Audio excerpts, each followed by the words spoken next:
Hello जी। तो good morning to all friends. आज का इस जूम सेशन में आप सभी का स्वागत करता हूं मैं।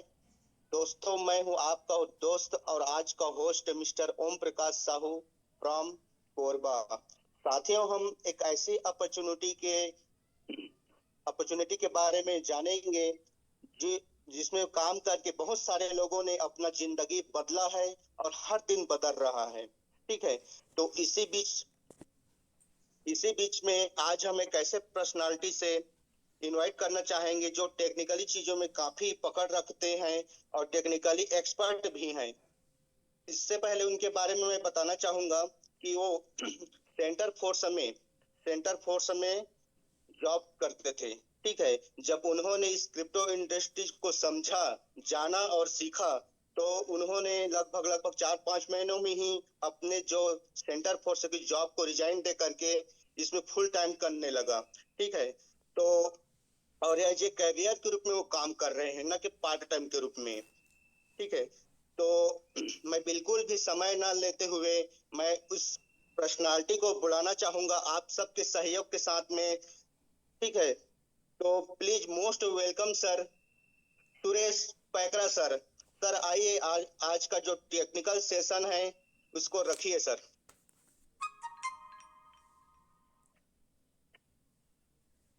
जी जी। Okay sir, good morning sir, thank you sir. Sahu sir ji, thank you. जी, आपने मुझे इतने गर्म वेलकम सर, वेलकम जोशी के वेलकम। साथ इस मंच पे आमंत्रित किया, है ना। और हमारे उन सभी लीडर्स को बहुत बहुत धन्यवाद जिन्होंने ऐसे मंच का निर्माण किया जहाँ से लोग अपना एजुकेशन ले पा रहे हैं क्रिप्टो इंडस्ट्री के बारे में और स्कैम होने से बच रहे हैं। ठीक है। तो मैं अगेन धन्यवाद देना चाहूँगा हमारे Ramesh Patel sir, mister grand master Ramesh Patel sir, Amardeep sir, जिन्होंने ग्रो टुगेदर का निर्माण किया और जो कि आज पूरे भारत ही नहीं विदेशों में भी परचम लहरा रहा है। तो उन सभी लीडर्स को बहुत बहुत धन्यवाद जिन्होंने ऐसा सिस्टम का निर्माण किया। दोस्तों, मैं सुरेश कुमार पैकरा कोरबा से बिलोंग करता हूँ। ठीक है। जैसे सर ने बताया कि मैं पहले फोर्स विभाग में था। ठीक है। तो आज हमारा जो टॉपिक है वही है सेंट्रलाइज और डिफेंट्रलाइज को कैसे डिफाइन करेंगे। ठीक है। तो सेंट्रलाइज मतलब आप लोगों ने बहुत जानते होंगे। तो सेंट्रलाइज का मतलब होता है केंद्रीकृत। ठीक है। केंद्रीकृत मतलब किसी के नियंत्रण में है, उस सब चीज़ को हम आगे डिफाइन करेंगे। तो मैं भी कहीं ना कहीं सेंट्रलाइज में था, मतलब फोर्स विभाग में था, किसी के नियंत्रण में था। ठीक है। तो जब इस इंडस्ट्री को समझा, ब्लॉकचेन इंडस्ट्री को समझा, तो हमारे ओम प्रकाश साहू सर जी के द्वारा ही मैं भी इस एजुकेशन के लिया था कुछ साल पहले। ठीक है। तो उस सब चीज़ को एजुकेशन लेने के साथ साथ मैंने मतलब कि जॉब के साथ साथ एजुकेशन लेना शुरू किया था, और जिसकी वजह से आज मैं फुल टाइम एज ए इस प्रोजेक्टों को काम कर रहा हूँ और वहाँ से मैं अपने आप को जॉब से रिज़ाइन दे दिया हूँ। ठीक है दोस्तों। तो आज हम जिस टॉपिक के बारे में बात करेंगे उसका नाम है how to identify centralize and decentralize, है ना। पहले हम उसको सर्च करेंगे कि कैसे हम कौन से प्रोजेक्ट में हमको काम करना है, कौन से में हमको नहीं करना है, उसको आपको आगे मैं बताते जाऊँगा। तो सबसे पहले मैं अपना स्क्रीन शेयर करूँगा।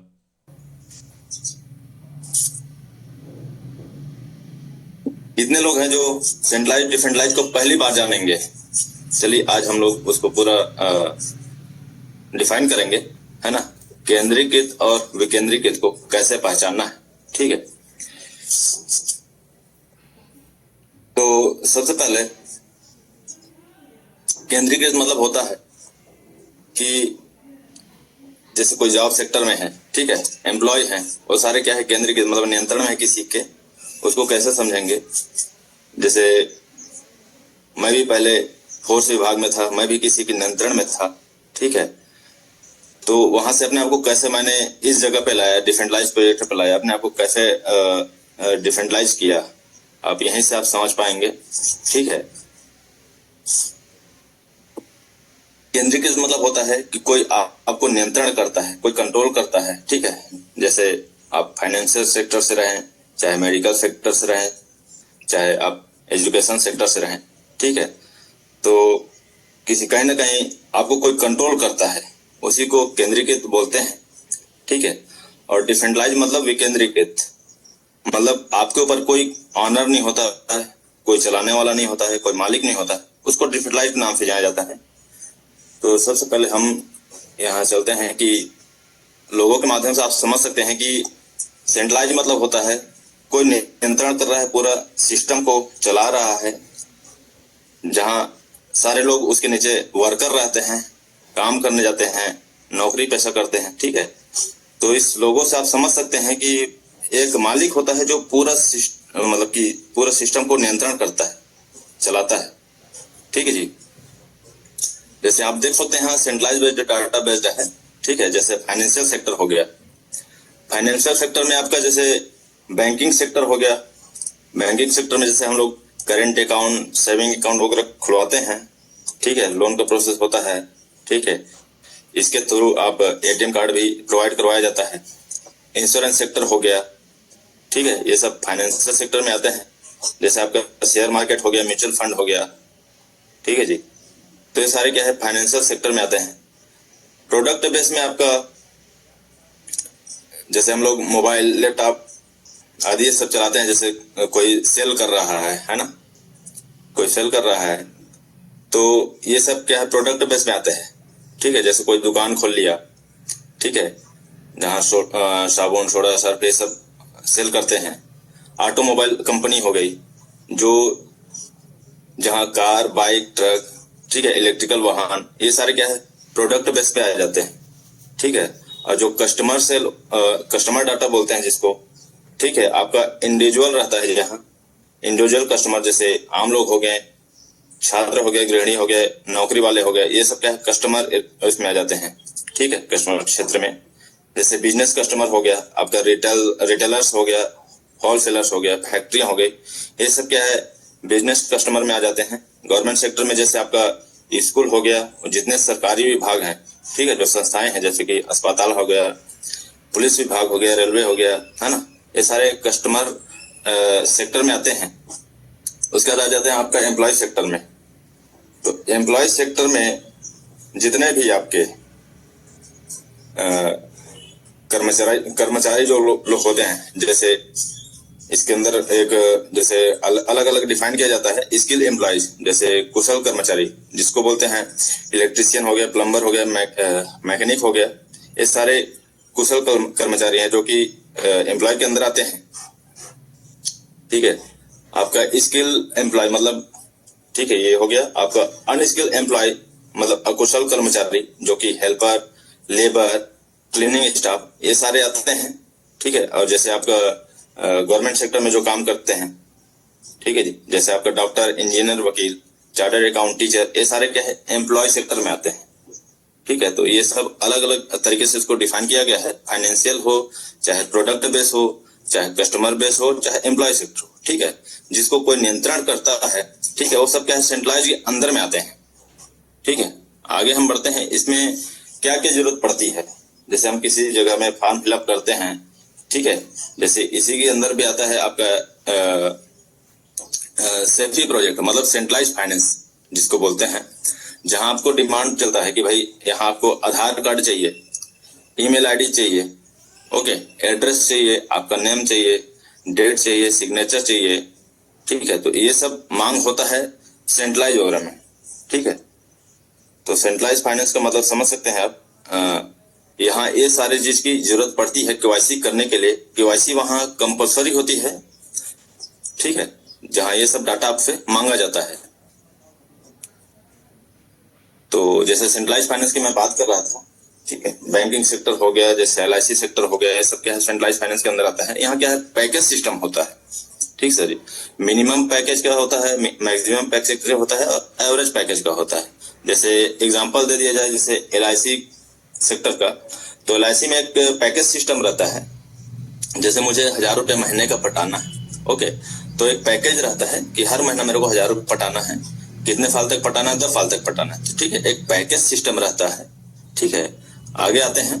यहाँ आपका जो सर पैसा लॉक होता है, ठीक है, मनी लॉकिंग जिसको बोलते हैं, यहाँ पैसा आपका लॉक रहता है, मतलब कि आपका पैसा किसी और अथॉरिटी के पास लॉक्ड रहता है।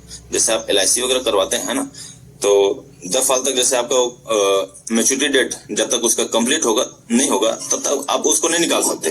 ठीक है, मतलब आपका पैसा उनके पास लॉक है, चाहे आपको कितनी भी इमरजेंसी हो जाए आप अपने फंड को नहीं रिलीज करवा सकते। अगर रिलीज करवाएंगे तो कुछ टैक्स फैक्स दुनिया भर का काट के आपको दे देंगे। ठीक है, अब ये जो चलाते हैं खुद का एप्लीकेशन या खुद के साइट के द्वारा चलाते हैं। ठीक है, खुद का एप्लीकेशन और खुद का साइट के द्वारा चलाते हैं। जैसे आप समझ सकते हैं, आपके जो बैंकिंग सेक्टर हो गया, सारे बैंक का अपना अपना एप्लीकेशन रहता है। ठीक है, सारे बैंक का अपने अपना एप्लीकेशन रहता है जो कि जिससे आपको डाटा सारे चीज वहां आपको मांग किया जाता है। जितना भी आपका केवाईसी है सब चीज वहां करवाया जाता है उस एप्लीकेशन के थ्रू, जिससे आप उसको यूटिलाइज कर सकते हैं।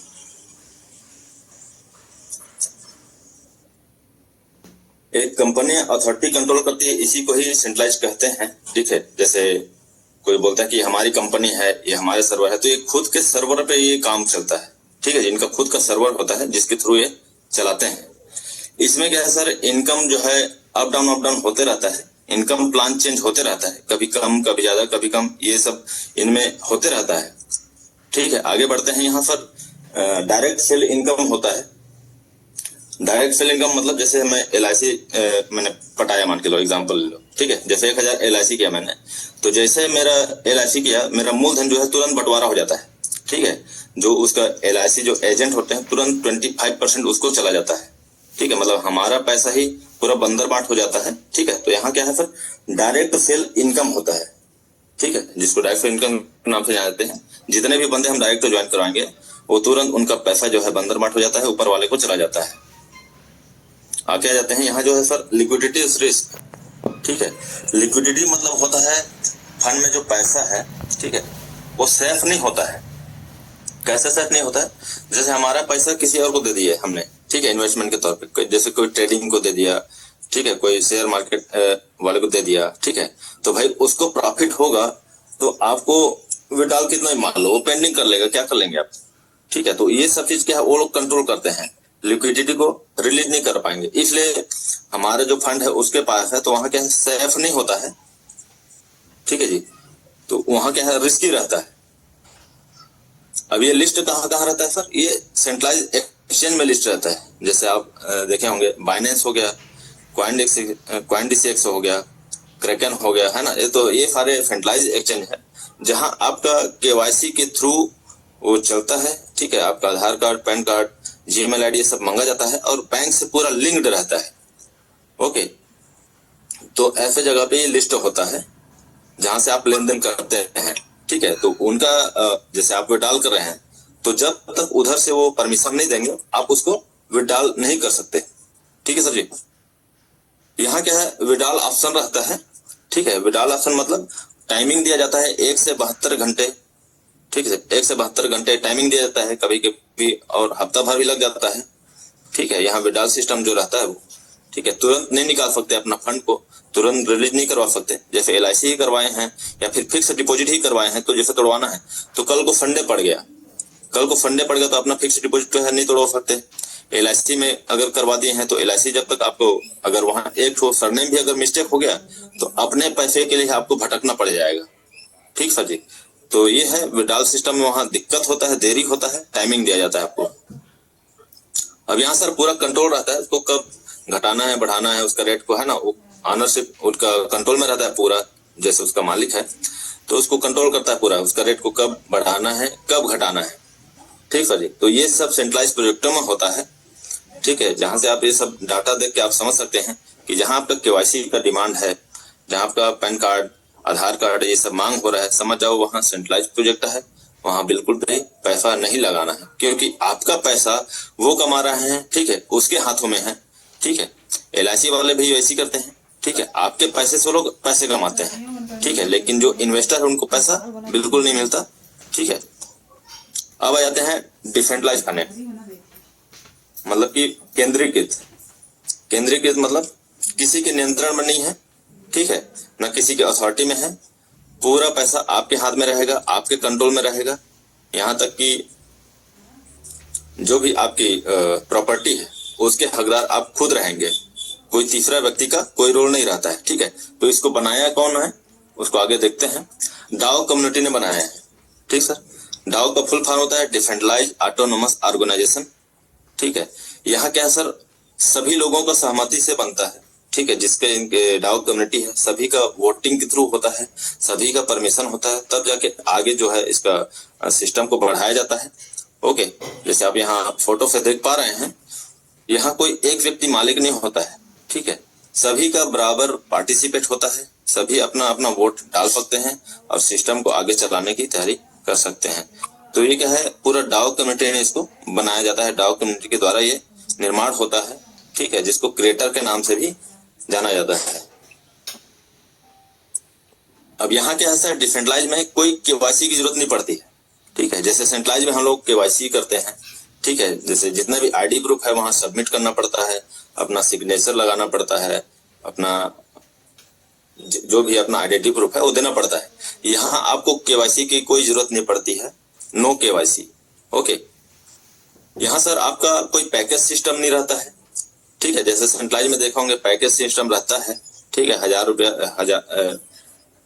रुपया की 1500 2000 ये एक पैकेज रहता है। ठीक है, यहाँ कोई पैकेज की जरूरत नहीं है, आपकी मर्जी है, आप 1 रुपए से स्टार्ट करें, 1000 रुपए से स्टार्ट करें, लाख रुपए से स्टार्ट करें, करोड़ रुपए से स्टार्ट करें। ठीक है, यहाँ कोई पैकेज बॉन्डिंग नहीं रहता है, कोई मिनिमम मैक्सिमम नहीं रहता है। ओके सर, आगे बढ़ते हैं। यहाँ जो है पैसा आपका लॉक नहीं होता है। ठीक है, आपका पैसा यहाँ लॉक नहीं होता है, कोई भी टाइम एनी टाइम आप अपना पैसा को निकाल सकते हैं। ठीक है, एनी टाइम 24 घंटे में, दिन हो रात हो, यहाँ कोई संडे मंडे की जरूरत नहीं पड़ता है। ठीक है, क्योंकि सब चीज आपके हाथ में है। ठीक है, वहां क्या है, हमारा पैसा दूसरे के हाथ में था, यहाँ आपका पैसा आपके कंट्रोल में है, तो आप जब चाहे आप अपना फंड को निकाल सकते हैं। ठीक है, तो पैसा यहाँ लॉक नहीं होता है। अभी जो है क्या है, पूरा ब्लॉकचेन पे चलता है, ब्लॉकचेन पे चलता है। तो ब्लॉकचेन किसके थ्रू चलता है सर, हम लोग जिसके थ्रू यूज करते हैं वो है DApps। ठीक है, मतलब डिसेंट्रलाइज एप्लीकेशन में रन होता है। ठीक है, ये रन ओनली डिसेंट्रलाइज एप्लीकेशन में होता है। ठीक है, जैसे आपका टोकन पॉकेट हो गया, मेटामास्क हो गया, ट्रस्ट वॉलेट हो गया, तो ये क्या है सर, ब्लॉकचेन से कनेक्ट रहता है, ब्लॉकचेन के साथ चलता है। ठीक है, जो डिसेंट्रलाइज है, डेफी का फुल फॉर्म होता है, ये सब चीज क्या है ब्लॉकचेन पे रन होता है। तो ये क्या है सर, स्मार्ट कॉन्ट्रैक्ट के थ्रू होता है। ठीक है, कोई इनकम प्लान चेंज वगैरह नहीं होता, ये स्मार्ट कॉन्ट्रैक्ट के द्वारा ऐड होता है। ठीक है, जैसे फर्स्ट पार्टी सेकंड पार्टी जो भी लेन देन कर रहे हैं, ठीक है, और ट्रांजेक्शन के थ्रू आप प्रॉपर देख सकते हैं, पूरा ट्रांसपेरेंसी होता है और ब्लॉकचेन पे चलता है, इनका कोई इनकम प्लान चेंज नहीं होता है। न्यू स्मार्ट कॉन्ट्रैक्ट इसमें ऐड होते जाता है। ठीक है, जैसे नया अपडेट होता है, कोई भी सॉफ्टवेयर नया अपडेट किया जाता है तो नया स्मार्ट कॉन्ट्रैक्ट को लाया जाता है, जिसके थ्रू हमको नया चीज उसमें देखने को मिलता है। जैसे अभी आपने अपना जो प्रोजेक्ट है उसके बारे में धीरे धीरे बताऊंगा कि क्या क्या एड ऑन हो चुका है। ठीक है सर, अब ये सब क्या है सर, ब्लॉकचेन में चलता है। ब्लॉकचेन की खास बात यह है कि यहाँ से ये क्या है, फुल्ली ट्रांसपेरेंसी होती है। ठीक सर, ये फुल्ली ट्रांसपेरेंसी होती है। यहाँ से आपके डाटा को कोई हैक नहीं कर सकता, कोई स्कैम नहीं कर सकता, कोई डिलीट नहीं कर सकता, कोई एडिट नहीं कर सकता। ओके सर, क्योंकि अलग अलग ब्लॉकेज के थ्रू ये कनेक्ट रहता है। ठीक है, हजारों कंप्यूटर के साथ एक कनेक्ट रहता है, जो ट्रांजेक्शन को ये पूरा हमको ट्रांसपेरेंसी के द्वारा दिखा पाता है। इसलिए इसको क्या है, हजारों कंप्यूटर के कनेक्टिविटी रहता है, जिसकी वजह से इसको कोई छेड़खानी नहीं कर सकता है। ठीक है, तो टोटल मैकेनिज्म को ब्लॉकचेन के नाम से जाना जाता है। Profit is distribution. ठीक है, इस सिस्टम में दोस्तों जो प्रॉफिट होता है वही डिस्ट्रीब्यूट होता है, यहाँ कोई बंदर बांट नहीं होता है। जैसे सेंट्रलाइज प्रोजेक्ट में जो होती थी बंदर बांट, है ना, वैसी बंदर बांट यहाँ नहीं होता है, अपना मूलधन पूरा सेफ रहता है। हमको जो प्रॉफिट होता है उसी में से कुछ परसेंट जो है ऊपर वाले लीडर्स को जाते हैं। ओके, हमारा मूलधन पूरा सेफ रहता है। लिक्विडिटी फंड जो है पूरा सेफ रहता है सर, टोटली सेफ। ठीक है, यहाँ देख सकते हैं आप, रिस्क बहुत कम रहता है और रिटर्न बहुत हाई होता है। ठीक है, रिटर्न बहुत हाई होता है। तो ये है डिजिटल एसेट्स की वैल्यू, जहां आप हाई रिटर्न ले सकते हैं। ठीक है, जैसे फिजिकलों में जैसे हम दूसरों को पैसा देते तो वहां रिस्क ही रहता है। ठीक है, क्या पता कल सामने वाला प्रॉफिट हुआ और नहीं दिया तो हम उसका क्या कर सकते हैं। ठीक है, आजकल यही हो रहा है, लोग एक दूसरे को पैसा दे रहे हैं, समझ रहे हो, और सामने वाला ही यहाँ को छोड़ के कहीं और कंट्री निकल गया तो आपका फंड तो ऐसे ही खत्म हो गया। ठीक है जी, तो यहाँ क्या होता है सर, पूरा लिक्विडिटी आपका फंड जो है, जो पैसा है वो सेफ रहता है, क्योंकि सब चीज आपके हाथ में रहता है और रिस्क बहुत ही कम रहता है और रिटर्न जो है बहुत हाई होता है। ओके, अब ये जो लिस्ट रहता है सर, डिसेंट्रलाइज्ड एक्सचेंज में लिस्ट होता है, जैसे क्विक सेफ हो गया, स्विगी सेफ हो गया। ओके, तो ये क्या है, आप देख सकते हैं टर्फलेस है, लो फीस है, बहुत कम फीस है, एडवांटेज इसका।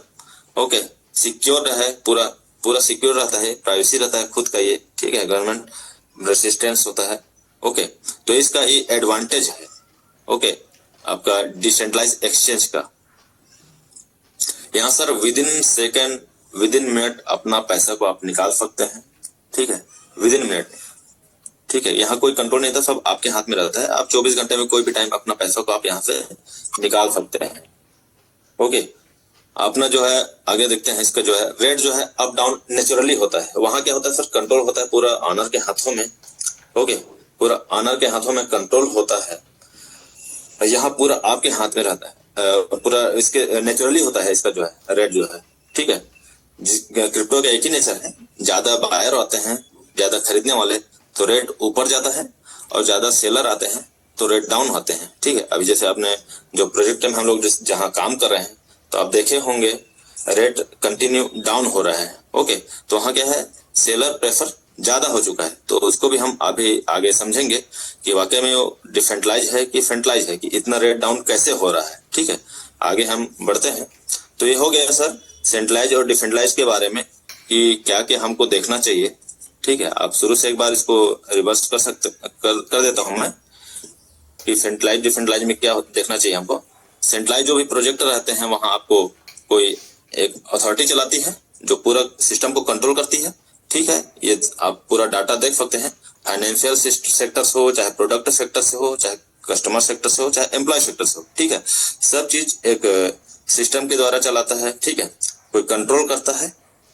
यहाँ आपका केवाईसी कंपलसरी रहता है, इससे आप समझ सकते हैं कि वो सेंट्रलाइज है कि डिसेंट्रलाइज है। ओके, यहाँ पैकेज सिस्टम आपको मिलेगा, ठीक है। जहां आपको पैकेज सिस्टम बोला जा रहा है वहां बिल्कुल भी आपको कदम नहीं रखना है, अदरवाइज आपका फंड कहीं और लॉक हो रहा है। लॉक मतलब आपका पैसा उनके पास जा रहा है, ठीक है, आप अपने फंड को तुरंत नहीं निकाल सकते जब आपको इमरजेंसी पड़ गया तो ये सेंट्रलाइज की खास बातें हैं। खुद के एप्लीकेशन से रन करता है, खुद के साइट के द्वारा चलाता है, ठीक है। यहाँ के अप डाउन होता रहता है उसका जो है, ठीक है। इनकम जो है चेंजेबल होते रहता है, कभी कम कभी ज्यादा होते रहता है, ठीक है। यहाँ डायरेक्ट सेल मतलब आप ही का पैसा पूरा बंदर मार्ट हो जाता है। तो ये सब चीज क्या है, सेंट्रलाइज का पहचान है। लिक्विडिटी जहाँ रिस्क है पूरा, जैसे फंड आपका वहां फंसा हुआ है मतलब पूरा रिस्की है, तो ये सब सेंट्रलाइज की पहचान है, ठीक है। तो यहाँ से आप डिसेंट्रलाइज को आप खुद समझ सकते हैं कि इसको डाउ कम्युनिटी बनाती है, ठीक है। डाउ कम्युनिटी के द्वारा बनाया जाता है, वोटिंग सिस्टम रहता है।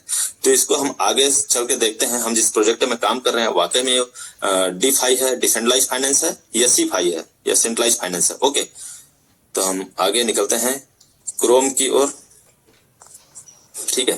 क्रोम में हम जाके सर्च करेंगे हम जिस प्रोजेक्ट में काम कर रहे हैं तो वाकई में वो डिसेंट्रलाइज है, विकेंद्रीकृत है या किसी के नियंत्रण में है। क्योंकि अभी के समय में देख रहे हैं कंटिन्यू मार्केट जो है डाउन पे डाउन हो रहा है और लोग वहां घबरा रहे हैं, तो उसको हम आगे देखेंगे।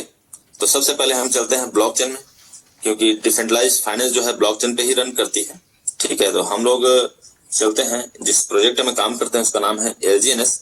तो अभी आप उसको रेट जो है कंटिन्यू डाउन हो रहा है, तो इसको एक बार हम लोग जाके देखेंगे कि कहीं किसी के नियंत्रण में तो नहीं है कि इतना जल्दी इतने तेजी तरीके से मार्केट डाउन हो रहा है, ठीक है। तो आगे हम आइडेंटिफाई करेंगे कि उसमें हमको क्या क्या देखना रहता है, उसका फंड लॉक है कि नहीं है ना, उसके फंड में पहले डाला गया था तो कितना फंड था, लिक्विडिटी जो है, और अभी उसके पास कितना फंड है।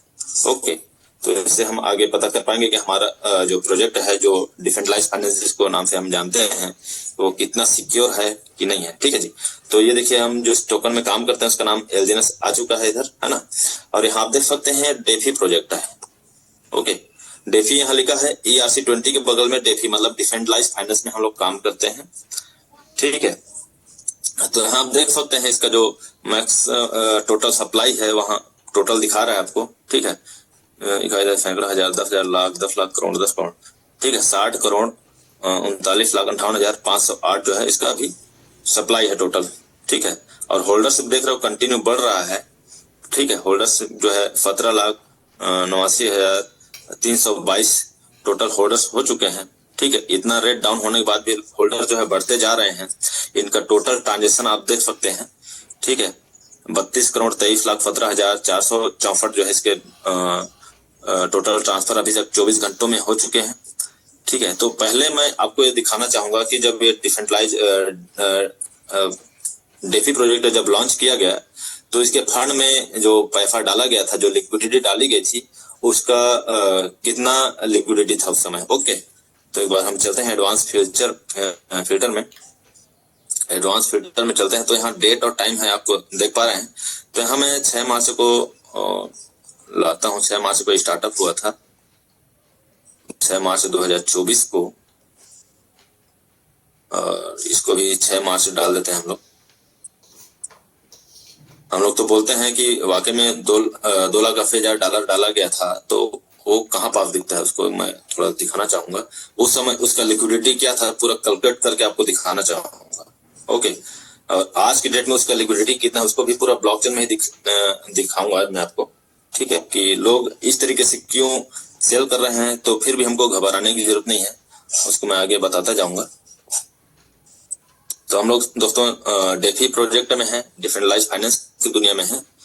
तो एक बार मैं जैसे यहाँ देख सकते हैं ओरिजिन डेवलपर के द्वारा 70,000 टोकन डाला गया था। तो यहाँ आप देख पा रहे हैं ट्रांजेक्शन हैश, ठीक है, 0x844443C8387। इसको मैं टच करूंगा तो ठीक है, उस समय जो डाला गया था वो आपको प्रॉपर दिख जाएगा। ये देख सकते हैं ऐड किया गया था 2,80,000 डॉलर। ओके, और 70,000 एजिनेस लिक्विडिटी किस में डाला गया सर? क्विक सेप पे, ठीक है, जो डिसेंट्रलाइज्ड फाइनेंस हम जिसमें काम करते हैं उसमें ये डाला गया था। और आगे आप नीचे देख सकते हैं ओरिजिन डेवलपर के द्वारा डाला गया था, ठीक है। कौन सा एड्रेस है सर? 5BFB पे। ओके, 70,000 एजिनेस टोकन डाला गया था और डेवलपर के द्वारा इसी एड्रेस पे 5BFB पे 2,80,000 डॉलर डाला गया था। तो एक बार हम लोग कैलकुलेट करके देखते हैं कि उस समय इसका लिक्विडिटी कितना था। जिस डिसेंट्रलाइज फाइनेंस में हम लोग काम कर रहे हैं, ठीक है, उस समय उसकी लिक्विडिटी क्या रही होगी और आज की डेट में लिक्विडिटी क्या है टोटल हम लोग मैं जोड़ के बताऊंगा आपको। तो 70,000 इंटू उस समय जो दोनों का डिवाइडेड करेंगे तो लाइव रेट था $4, ठीक है, $4 इंटू 92 से ही करता हूं तो आप इसको लिख सकते हैं 2,55,60,000, ठीक है, इतना था। उसके बाद डॉलर को हम लोग देख लेते हैं, 2,80,000 डॉलर इंटू करता हूं 92 से तो 2,57,000, 2,57,60,000, ठीक है। तो ये टोटल मतलब दोनों अप्रॉक्स बराबर थे, ठीक है। इंटू 2 करता हूं तो उस समय जो लिक्विडिटी था, ठीक है, 5,15,20,000 था उस समय जो लिक्विडिटी डाला गया था, ठीक है, डिसेंट्रलाइज्ड फाइनेंस में, ठीक है, जिसकी लिक्विडिटी 5,15,20,000 थी। जो आज के समय में मैं आपको दिखाऊंगा इसका लिक्विडिटी कितना हो चुका है, ठीक है। तो ये सर डालने के बाद ये पूरा नल एड्रेस में ट्रांसफर कर दिया गया था। नल एड्रेस में ट्रांसफर कर दिया मतलब कि उसमें उसका हक नहीं है, जो क्रिएटर यहाँ फंड को डाला था, ठीक है, उसका इस पे कोई रोल नहीं है, ठीक है। इसी से आप समझ सकते हैं कि हमारा जो प्रोजेक्ट है वो डिसेंट्रलाइज्ड फाइनेंस की दुनिया का है। ओके, डेफी प्रोजेक्ट है, ठीक है। तो यहाँ मैं इसको कॉपी कर लेता हूँ। ओके, आज के समय में उसका लिक्विडिटी कितना है उसको थोड़ा मैं बताता हूँ। दबा के सेल कर रहे हैं, रेट डाउन हो रहा है, लोग घबरा रहे हैं, बार बार पूछ रहे हैं सर इतना रेट क्यों डाउन हो रहा है। तो हम इसका लिक्विडिटी को आज की डेट में चेक करके देखते हैं कि इसका लिक्विडिटी कितना है। तो फिर ये एड्रेस खुल गया है और आप देख सकते हैं ये कॉन्ट्रैक्ट लिखा है, ठीक है, ये स्मार्ट कॉन्ट्रैक्ट का एड्रेस है क्योंकि यहाँ कोई गैस फीस वगैरह नहीं है। देख सकते हैं पोल बैलेंस जो है 0 है, ठीक है। तो यहाँ हम आते हैं, इधर एसेट आपको दिखाई दे रहा है, एसेट पे आते हैं, ठीक सर जी। तो एसेट पे आते हैं तो यहाँ आपको डाई जो है आज के समय में आप कैलकुलेट कर सकते हैं। डाई सैकड़ा, हजार, 10,000, लाख, 10 लाख, करोड़, 10 करोड़, 22,02,12,549 डॉलर हो चुका है। ओके, आप इधर देख सकते हैं डाई जो है इतना हो चुका है। जो 2,80,000 डॉलर था वो 22,02,12,549 डॉलर हो चुका है। और जो टोकन था 70,000 टोकन, वो 2 करोड़ इकाई, दहाई, सैकड़ा, हजार, 10,000, लाख, 10 लाख, करोड़, 2,53,74,427 टोकन हो चुका है। ठीक है, जिसके वैल्यू आप यहाँ देख सकते हैं। इन दोनों को हम लोग कैलकुलेट करेंगे तो आज के समय में इसका लिक्विडिटी कितना ज्यादा है अभी भी। ओके, तो कैलकुलेटर में एक बार चले जाते हैं, इसको हम लोग कैलकुलेट कर लेते हैं सर। इसके जो वैल्यू है आज के समय में 220,115,216, ठीक है, प्लस करते हैं 219,6285, ठीक है।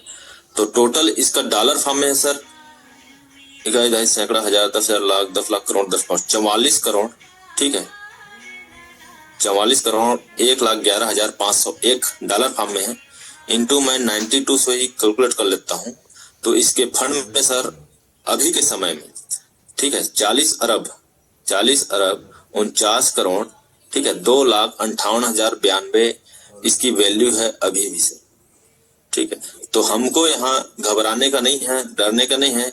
लोग बोलते हैं कि प्रॉपर सर बार बार रेट डाउन क्यों हो रहा है, अभी भी इसके फंड में लिक्विडिटी बरकरार है। जो 5 करोड़ से स्टार्ट हुआ था लिक्विडिटी, आज के समय में 40 अरब से भी ऊपर है। ठीक सर जी, तो आप देख सकते हैं हम जिस प्रोजेक्ट में हैं, जिस डिसेंट्रलाइज्ड फाइनेंस की दुनिया में हैं, अभी भी उसके फंड में इतनी जो है इसके वैल्यू है, अभी भी स्ट्रॉन्ग है, फुल्ली स्ट्रॉन्ग है। ठीक है, 40 अरब से ऊपर इसके फंड है। ठीक है, तो आप इससे देख सकते हैं कि यहाँ कितना ज्यादा इसका फंड में अवेलेबल है बैलेंस। ओके, अभी हम यहाँ आएंगे, वाकई में लॉक्ड है कि नहीं है उसको कैसे चेक करना है। ठीक है, लॉक्ड है मतलब कि भाई आप डिसेंट्रलाइज के फाइनेंस की दुनिया में है, अगर लॉक नहीं है तो समझ जाओ आपका फंड कभी भी सामने वाला निकाल सकता है, मतलब वो सेंट्रलाइज में आ जाएगा। ठीक है, तो यहाँ यूनिसेफ 2 दिख रहा है। ठीक है, यहाँ मैं 1 ईयर इस यूनिसेफ को टच करता हूँ एक बार। ठीक है, तो कहाँ डाला गया था आप देख सकते हैं, ये होल्डर पे आते हैं। ठीक है, ये देखिए पूरा परसेंटेज जो है सर 99.99% पूरा लॉक्ड फॉर्म में है। ओके, इस एड्रेस को मैं कॉपी कर लेता हूँ 5321 को, तो इसमें नल एड्रेस में डाला गया था सर, इसको मैं कॉपी कर लिया, यहाँ पेस्ट कर दिया। आप देख सकते हैं ये नल एड्रेस पे डाला गया था। 1 ईयर 267 डेज को टच करते हैं। ठीक है, पोल बैलेंस पे 0 है, तो लॉक्स 2 पे जाएंगे तो ये देखिए नल एड्रेस पे डाला गया था 00 जो दिख रहा है आपको। ठीक है, ये नल एड्रेस है।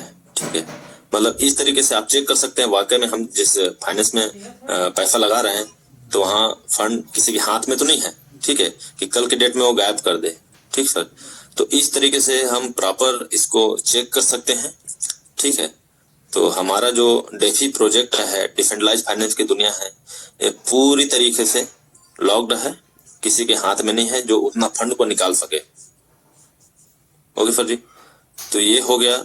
और इतनी सेलिंग प्रेशर होने के बावजूद भी अभी भी 40 अरब से ऊपर है इसका फंड जो है, उसका कारण मैं थोड़ा सा बताऊंगा आपको। ठीक है, तो सबसे पहले हम चलते हैं डेस्क स्किनर पे। ओके, डेस्क स्किनर पे चलते हैं, तो यहाँ आपको मैं दिखाऊंगा कि यहाँ जो AMM मतलब कि ऑटोमेटिक मार्केट मैकेनिज्म जो लगा है, उसको मैं आपको थोड़ा सा दिखाना चाहूंगा कि हमारा जो इतना सेलिंग प्रेशर होने के बावजूद भी लिक्विडिटी फंड इतना बरकरार क्यों है। ओके, तो यहाँ हम ट्रांजेक्शन में चलते हैं।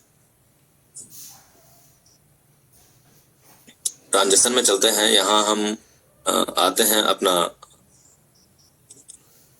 USDT पे, इसको मैं 50,000 कर देता हूँ। ठीक है, अप्लाई कर देता हूँ। ओके, तो आप देख सकते हैं हमारा जो मैकेनिज्म लगा है, सबसे बेस्ट मैकेनिज्म जो है, ठीक है, AMM ऑटोमेटिक मार्केट मैकेनिज्म। ठीक है, ये आप 7C4 देख पा रहे हैं, 7C4, इसको मैं टच करूंगा तो ये अभी 29 तारीख को, ठीक है, आज 29 तारीख है, 8:28 पे ये बाई किया है।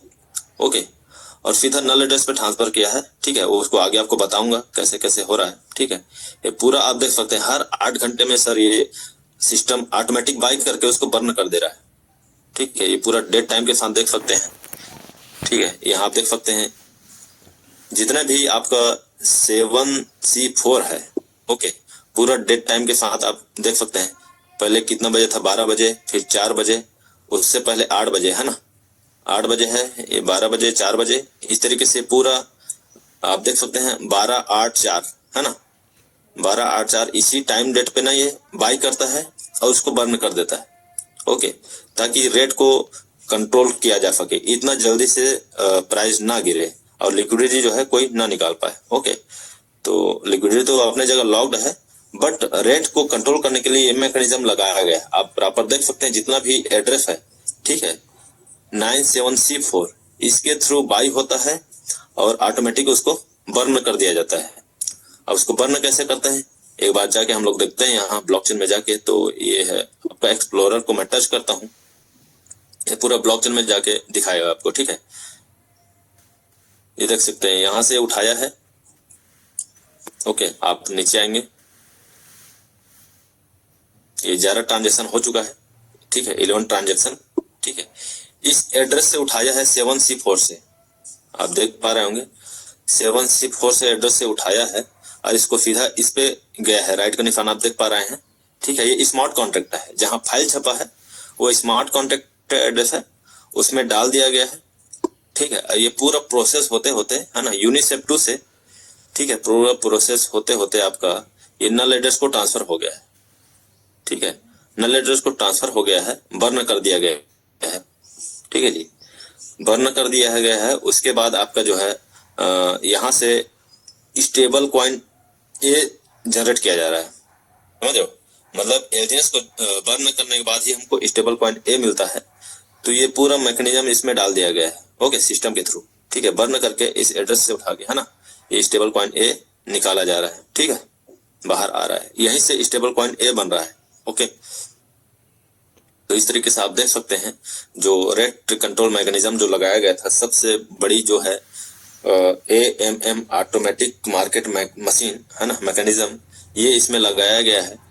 ठीक है, ये प्रॉपर आप डेट टाइम के साथ देख सकते हैं कि कितना $1000 वहां से निकाला गया था, परचेज किया गया था इतना एलजीएस को, और सीधा उसको लाके यहाँ बर्न कर दिया गया है। ठीक है, और बर्न करके स्टेबल कॉइन ए बनाया जा रहा है। ठीक है, तो ये ऑटोमेटिक है, क्योंकि हम लोग को स्टेबल कॉइन ए कहाँ से मिलता है, एयर ड्राफ्ट के थ्रू मिल रहा है। तो भाई कहीं ना कहीं से वो बनेगा, तभी तो हमको एयर ड्राफ्ट के थ्रू मिलेगा।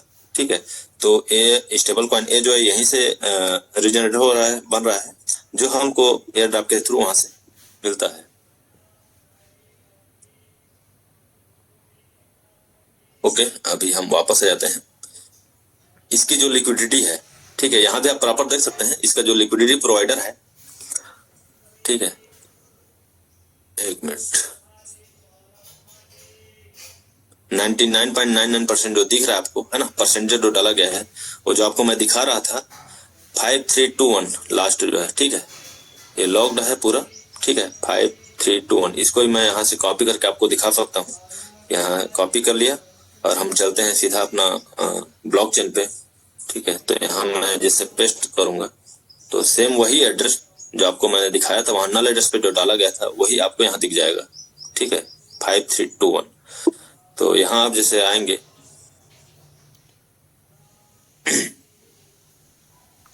वन ईयर, इसको आप आएंगे तो देखो ये नल एड्रेस है। ठीक है, तो नल एड्रेस पे डाल दिया गया था, तो वही एड्रेस है जहां से हमारा जो फंड है लॉक है 99%।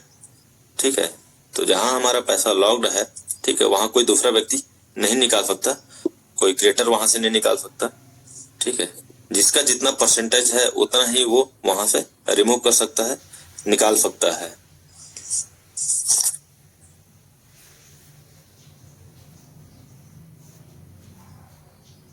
और आगे आप देख सकते हैं कि ब्लॉकचेन में हमको क्या क्या देखना चाहिए, वाकई में वो नल एड्रेस में है कि नहीं है उसका मालिक, ठीक है कि नहीं है, उसको कैसे चेक करते हैं तो उसको आगे मैं थोड़ा बताऊंगा। ये जैसे ओपन हो गया आपका टोकन, एलजीएस टोकन का मेन जो है, तो यहाँ जैसे आपको अदर इन्फो दिख रहा है, ओके, अदर इन्फो दिख रहा है, इसको हमको क्या है, टच करना है।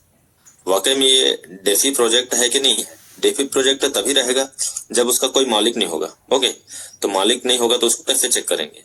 तो यहाँ हम आ गए हैं, दिखाओ इसका जो है ओरिजिन एलिजेंस का जो है स्मार्ट कॉन्ट्रैक्ट जो दिख रहा है F01, ठीक है। यहाँ आप कॉन्ट्रैक्ट ट्रेकर के नाम से जो दिख रहा है ओरिजिन डेवलपर, ठीक है, इसको हम टच करेंगे 1 year 267 days, तो यहाँ से आप डिफाइन कर पाएंगे। वहीं जहाँ ये लॉग्स 4 पे जाएंगे तो यहाँ देखो पूरा नल एड्रेस में डाल दिया गया है अपने आप को, है ना, नल एड्रेस में ट्रांसफर कर दिया है। मतलब इससे आप समझ सकते हैं कि ये कोई सेंट्रलाइज अथॉरिटी का बिजनेस नहीं है जो कोई सिस्टम चला रहा है ना, ये ऑटोमेटिक चलता है, कोडिंग के थ्रू चलता है, स्मार्ट कॉन्ट्रैक्ट के थ्रू चलता है, ठीक है। तो यहाँ नल एड्रेस डाल दिया गया है।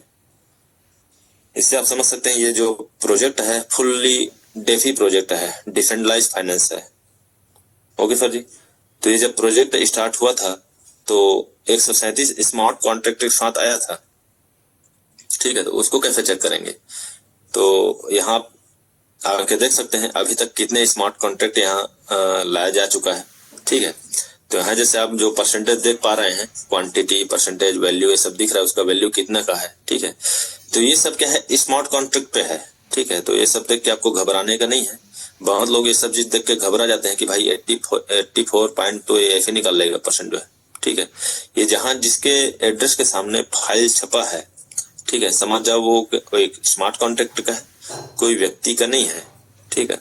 अगर कोई व्यक्ति का रहेगा तो उसके सामने कोई एड्रेस नहीं रहेगा, ठीक है। तो ब्लॉकचेन में इस तरीके से आप डेफी प्रोजेक्ट को प्रॉपर सर्च कर सकते हैं कि वाकई में आप डिसेंट्रलाइज्ड फाइनेंस में हैं कि नहीं है, ठीक है। जैसे सेंट्रलाइज्ड फाइनेंस में क्या होता है, आपका पैसा किसी और का अथॉरिटी में रहता है, आप जब चाहे तब उसको नहीं निकाल सकते। बट यहाँ आपका पैसा आप with in second, with in minute निकाल सकते हो, ठीक है। जो भी आपका परसेंटेज है, जितना आपके पास टोकन रहेगा, अब जैसे यहाँ दिख रहा है आपको नीचे में जिसमें फाइल नहीं छपा है, तो ये देख सकते हैं 18,703, ये 22 नंबर का आप देख पा रहे हैं, ठीक है। 18,703 ये अगर निकालेगा यहाँ से तो 0.0031% ही निकाल पाएगा, समझ रहे हो। मतलब कि $1,61,782 ही यहाँ से निकाल पाएगा, उससे ज्यादा 1 रुपया नहीं निकाल पाएगा, ठीक है। जितना भी इसका इंटरेस्ट बना होगा उतना ही वो यहाँ से निकाल पाएगा, और मूलधन चाहे तो वो भी निकाल सकता है, क्योंकि ये भाई डेफी है, ठीक है। तो जो भी उसका इनकम आया है, जो भी उसका मूलधन है, फंड है, वो पूरा निकाल सकता है, उसकी मर्जी है, ठीक है। डिसेंट्रलाइज्ड फाइनेंस की दुनिया में क्या होता है कि जब तक सामने वाला परमिशन नहीं रहेगा हम अपना फंड को नहीं निकाल सकते, ठीक है। सामने वाला जब तक रिलीज नहीं करेगा तब तक हमारा जो है फंड जो है पेंडिंग रहता है, ठीक है, विड्रॉ प्रोसेसिंग में रहता है, ठीक है। तो इस तरीके से होता है सेंट्रलाइज्ड प्रोजेक्टों में, ठीक है। तो ये सब जितना देख पा रहे हैं 28 नंबर तक ये आपका किसी व्यक्ति का है। तो यहाँ स्मार्ट कॉन्ट्रैक्ट जो मैं बता था अभी तक लमसम 45 के आसपास यहाँ आ चुका है। तो टोटल आप काउंटिंग करेंगे तो जिसमें जितना परसेंटेज रखा गया है, ठीक है, वो अलग अलग स्मार्ट कॉन्ट्रैक्ट पे डाला गया है। ओके सर जी। तो ये सब आप कैलकुलेट करके प्रॉपर इस ब्लॉकचेन में आके देख सकते हैं।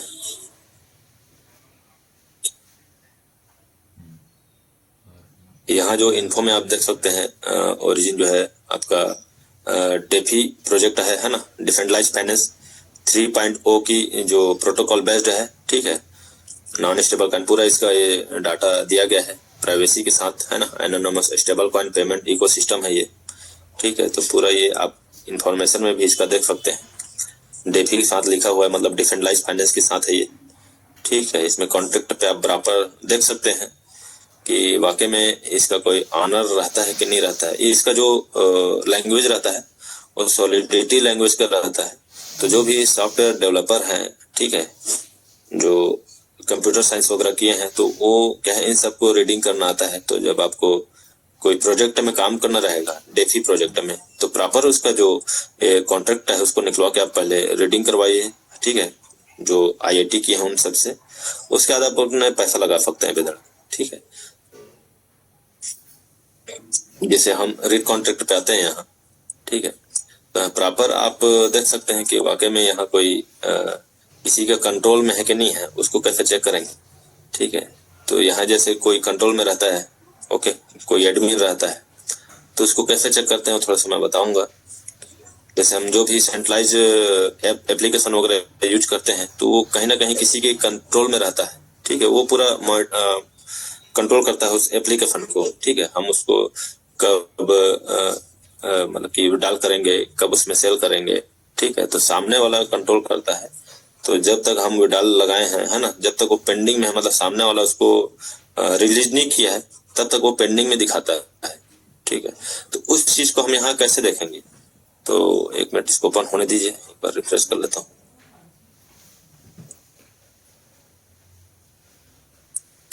कॉन्टेक्ट आ गया। तो यहाँ जैसे एडमिन का रोल रहता, ठीक है, एडमिन का रोल रहता तो यहाँ एड्रेस रहता, ठीक है, अगर किसी के कंट्रोल में होता तो, ठीक है। इसको मेरे को बताने का मकसद ये था कि हम लोग जो सेंट्रलाइज और डिसेंट्रलाइज के बारे में समझते थे, ठीक है, वहाँ सेंट्रलाइज में कहीं ना कहीं किसी के कंट्रोल में रहता है, ठीक है।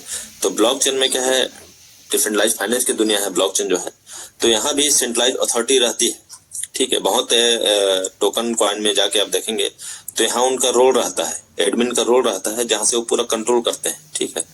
तो यहाँ जैसे 0 है, मतलब समझ जाओ हमारा जो प्रोजेक्ट है फुल्ली डेफी है, डिसेंट्रलाइज फाइनेंस में है, ठीक है। यहाँ कोई आपको पेंडिंग का कोई झंझट नहीं है, with in second, with in minute अपना फंड को आप निकाल सकते हैं। तो ये सब क्या है, चेक करने के तरीका है कि वाकई में हम जिस प्रोजेक्ट में पैसा लगा रहे हैं वो डेफी है कि नहीं है, डिसेंट्रलाइज फाइनेंस की दुनिया है कि नहीं है, ये सब सर्च करने के तरीके हैं। और आगे आप देख सकते हैं एनालिसिस में, देखते हैं क्या दिखाता है आगे, ठीक है। यहाँ ट्रांसफर कितना काउंट करता है ये पूरा, है ना, 90 दिन को कितना है, 11 दिन, ये सब पूरा डाटा यहाँ रहता है, ठीक है। कितना एक्टिव एज है वो सारे यहाँ दिखाते हैं। अब इसमें क्या है सर, जितने भी डेफी प्रोजेक्ट है वो ऑडिट होना बहुत जरूरी रहता है, ठीक है। तो ऑडिट किसके द्वारा होना चाहिए? जो सबसे बड़ा क्रिप्टो ऑडिटर है, ठीक है, जैसे सर्टिक हो गया, तो उसके द्वारा ऑडिट होना बहुत जरूरी है।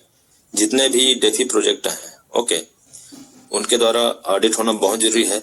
और उसको हम देखेंगे कि वाकई में यहाँ ऑडिट हुआ है कि नहीं हुआ है। तो सबसे पहले हम चलते हैं सर्टिक पे, ठीक है, यार सर्टिक स्काईनेट पे। तो यहाँ ऑडिट हुआ है कि नहीं हुआ है उसको हम लोग एक बार चेक करते हैं। हमारा जो डिसेंट्रलाइज फाइनेंस है, तो सर्च कर लेते हैं LGNS, ठीक है, यहाँ आ चुका है। तो डिसेंट्रलाइज फाइनेंस में जब आप कदम रखते हैं तो ये सारे चीज ऑडिटर वगैरह देखना रहता है, कोड सिक्योरिटी कितना है, ठीक है। तो आप यहाँ देख सकते हैं कि इसको कितना टाइम अभी तक ऑडिट किया जा चुका है, ओके।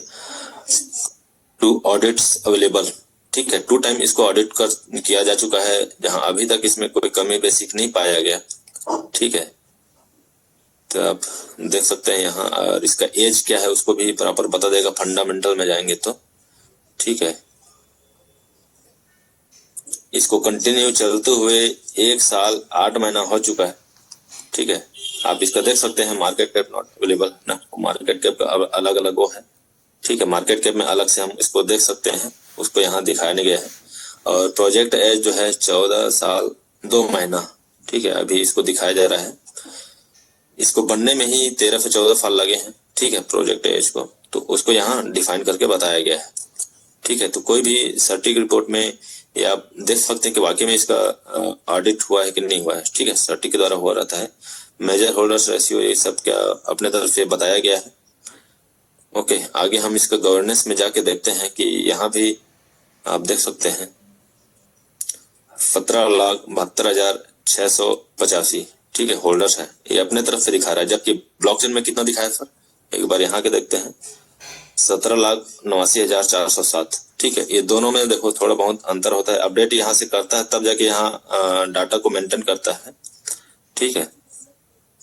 तो अभी यहाँ का डाटा पूरा यहाँ अभी अपडेट नहीं है इस जगह पे, तो यहाँ जो टॉप 10 होल्डर्स है उसको बता रहा है, ओके।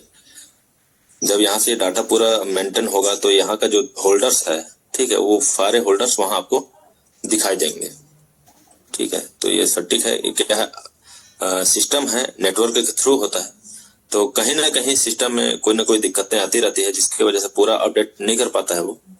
ठीक है, जैसे हम लोग यहाँ आप देखेंगे तो यहाँ आपका, एक मिनट, यहाँ जो टोटल होल्डर्स है, ठीक है, आप यहीं सर्टिक में डेस्क स्कैनर पे जाएंगे तो यहाँ जो है, यहाँ फुल्ली दिखा रहा है वही 17,89,128।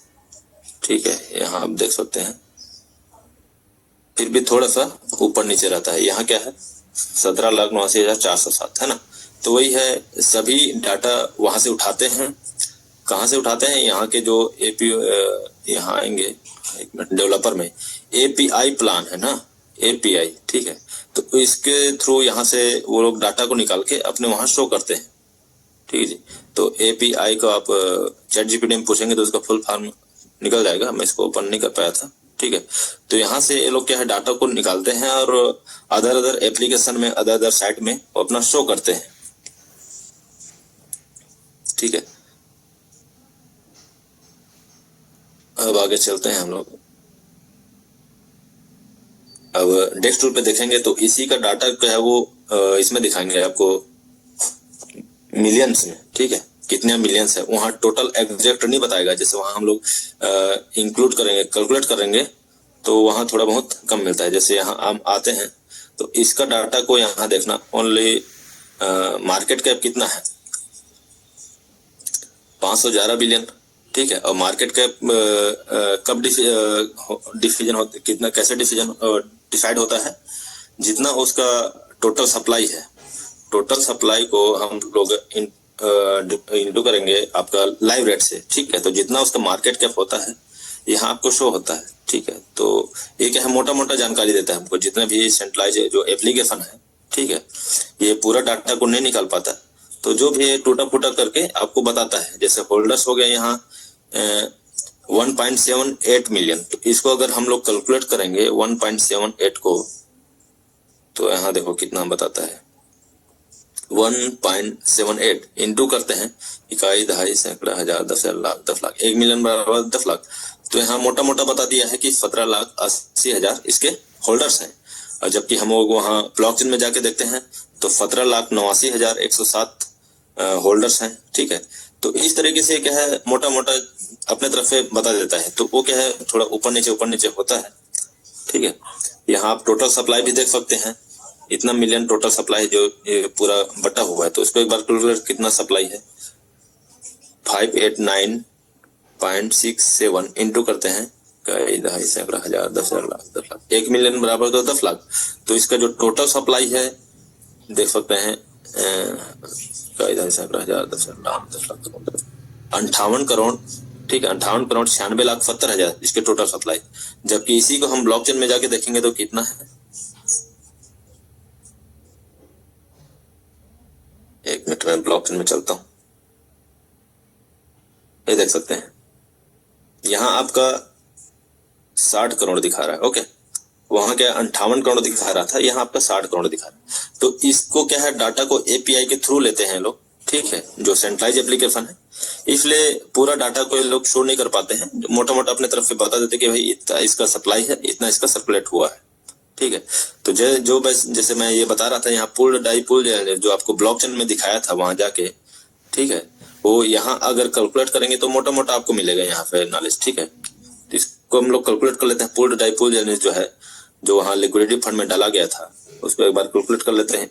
यहाँ कितना है, 220.23 मिलियन इंटू करते हैं, इकाई, दहाई, सैकड़ा, हजार, 10,000, लाख, 10 लाख।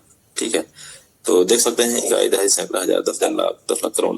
ठीक है, 22 करोड़ 2,30,000 है ना। इसका जो पुल्ड डाई है डॉलर फॉर्म में है, और वहां मैंने दिखाया था तो वहां कुछ ज्यादा था। ओके, तो यहाँ मोटा मोटा बताता है। वैसे यहाँ पुल्ड एलिजिनेस जो है, पुल्ड एलिजिनेस जो है कितना है, 25 मिलियन। ओके, 25.39 करते हैं, इंटू करते हैं, इकाई, दहाई, सैकड़ा, हजार, 10,000, लाख, 10 लाख। ठीक है, तो 2,53,90,000। तो ये क्या है, मोटा मोटा वहां से जो एपीआई के थ्रू लेता है उसको यहाँ शो करता है। आपको एग्जैक्ट कहाँ दिखेगा, इसका जो है पूरा ब्लॉकचेन में ही दिखेगा एग्जैक्ट। ठीक है, अभी यही हम ब्लॉकचेन को ओपन करके दिखाते हैं। जैसे आपको मैंने बताया था, यहाँ आगे आएगी,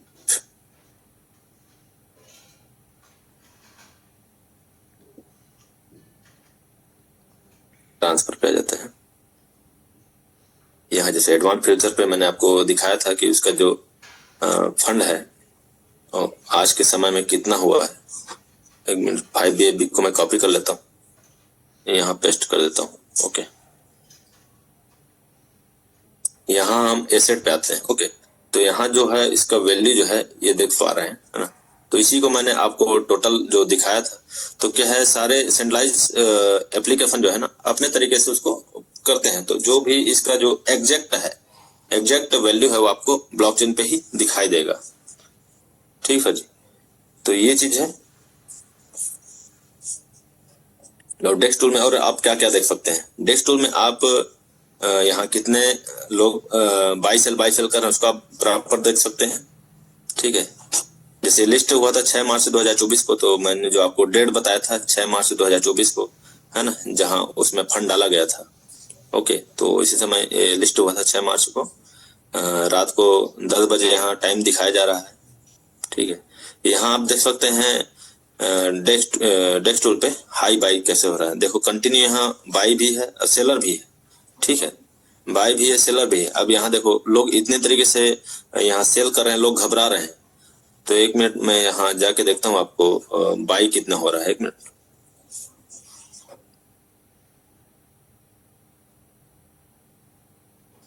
टोटल में आ जाते हैं हम लोग डॉल्फिन में। ओके, तो जैसे बायर को ही देख लेते हैं, तो ये देख सकते हैं आज का डेट है पूरा।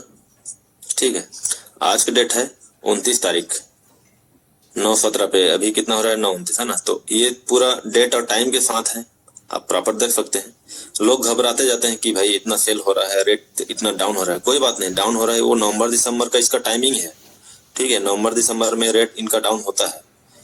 क्रिप्टो मार्केट में आप एक बार सर्च करेंगे गूगल पे तो आपको पता चल जाएगा कि किस टाइम रेट डाउन होता है। ठीक है, तो पिछले साल भी आप देख सकते हैं प्रॉपर। ये जो है ऑल टाइम जो लो गया था $8.84, है ना, वो दिसंबर के आसपास ही गया था।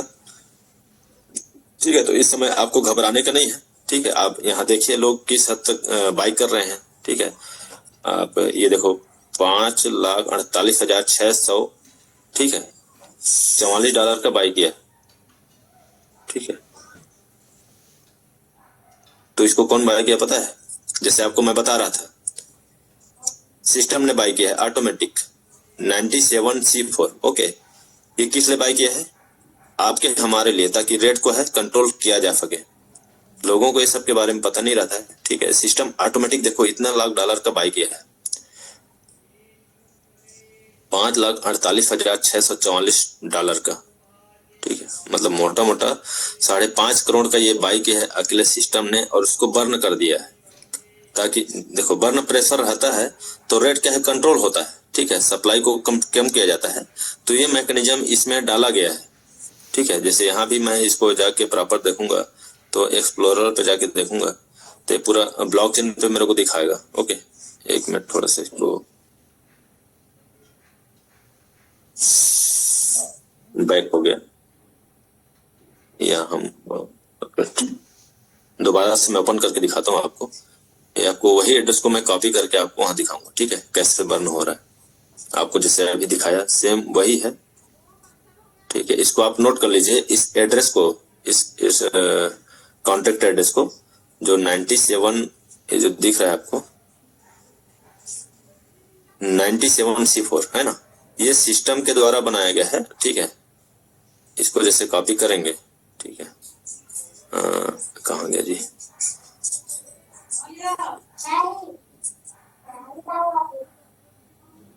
इसको प्रेस करूंगा तो ब्लॉकचेन में जाके दिखाएगा। ठीक है, तो ये जो मैंने आपको दिखाया था वही वाला है। ठीक है, ये सीधा क्विक सेप से उठाता है। ओके, और ये एड्रेस है जो 97C4, इसको आप नोट कर लीजिए। ये प्रॉपर लोगों को दिखा सकते हैं कि ये रेट मैकेनिज्म लगाया गया है। ठीक है, इसके द्वारा ऑटोमेटिक बाई होता है। ठीक है, ऑटोमेटिक बाई होता है और सीधा उसको बर्न करके सीधा स्टेबल कॉइन ए में कन्वर्ट किया जा रहा है। ठीक है, जो हमको एयर ड्रॉप के थ्रू मिलता है। ठीक है, तो ये एड्रेस जो है हर 8 घंटे में बाई करता है और जो सेलिंग प्रेशर उसको कंट्रोल करता है। ठीक है, मतलब कि रेट को कंट्रोल करता है, सेलिंग प्रेशर को तो कंट्रोल नहीं कर सकते बट रेट को कंट्रोल करता है ये। ठीक है, तो इसी को बोलते हैं AMM, automatic market mechanism. Okay, तो सिस्टम ने इतना बड़ा मतलब कि सिस्टम डाल रखा है मैकेनिज्म यहाँ। ठीक है, लोग अपने प्रॉफिट के लिए दबा के सेल कर रहे हैं बट उसको भी ये कंट्रोल करके रखा है। अगर ये कंट्रोलिंग पावर नहीं रहता, ठीक है, तो अभी तक ये डाउन और हो गया होता। ठीक है, इस रेट मैकेनिज्म कंट्रोल बनाया गया है, इसी के वजह से यहाँ अभी तक इस रेट पे है। ओके, नहीं मैं इससे भी डाउन चला गया होता। तो आप क्विक सेट में आप देख सकते हैं जो उसका ओरिजिन डेवलपर का ये एड्रेस है 0F01। ओके, और पेयर किसके साथ है वो एड्रेस है। ठीक है, तो इस एड्रेस को भी मैंने आपको दिखाया था 5BFB, वही एड्रेस है। ठीक है, जहां से आपका फंड जो है पूरा जो दिखता है, इसको मैं कॉपी कर लिया है ना, इसको जैसे कॉपी कर लिया तो हम सीधा अगेन ब्लॉकचेन पे चलते हैं। यहाँ जैसे मैं पेस्ट करूंगा तो ये वही एड्रेस है जहां पूरा एसेट है। ठीक है, देख सकते हैं ये एसेट है, ये वही एड्रेस है। ठीक है जी, तो यहीं से हमको लेन देन होता है। ठीक है, और ये कोई व्यक्ति विशेष के पास नहीं है। ठीक है, जो पब्लिक यहाँ इन्वॉल्व है, जो पब्लिक यहाँ इन्वॉल्व है उसी के हाथ में है, वही यहाँ से फंड को निकाल सकते हैं, अदरवाइज कोई व्यक्ति यहाँ से फंड को नहीं निकाल सकता। ठीक है, तो इस तरीके से आप प्रॉपर ब्लॉकचेन में जाके देख सकते हैं।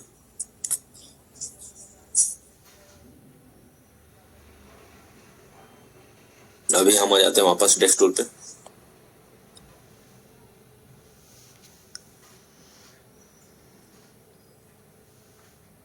तो ये देखिए यहाँ लिक्विडिटी जो है 440 मिलियन है ना।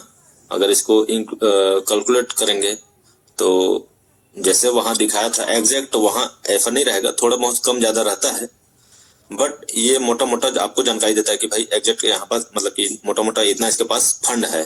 ओके, तो इससे आप देख सकते हैं, सर्च कर सकते हैं कि वाकई में जो प्रोजेक्ट 5 करोड़ से स्टार्ट हुआ था लिक्विडिटी से, आज के समय में 40 अरब से ऊपर इसको लिक्विडिटी है। तो यहाँ आपको बिल्कुल भी टेंशन नहीं लेना है, बिल्कुल भी घबराना नहीं है। फंड में अभी अभी बैलेंस पड़ा हुआ है। आप इसके साइड में जाएंगे तो प्रॉपर ये दिखा देगा अभी भी ये कितना दिन तक आपको दे सकता है। अगर कोई व्यक्ति यहाँ पैसा नहीं लगाता है तो उसको जैसे हम टोकन पॉकेट में चलते हैं। ठीक है, टोकन पॉकेट में चलते हैं तो यहाँ आप उसका पूरा जो मैकेनिज्म है, ठीक है, बिना कोई पैसा लगाए अभी भी कितना दिन तक ये दे सकते हैं, उसको आप प्रॉपर देख सकते हैं, इतना इसके पास फंड है। ठीक है, तो हमें चले जाता हूं डैशबोर्ड पे। ओके,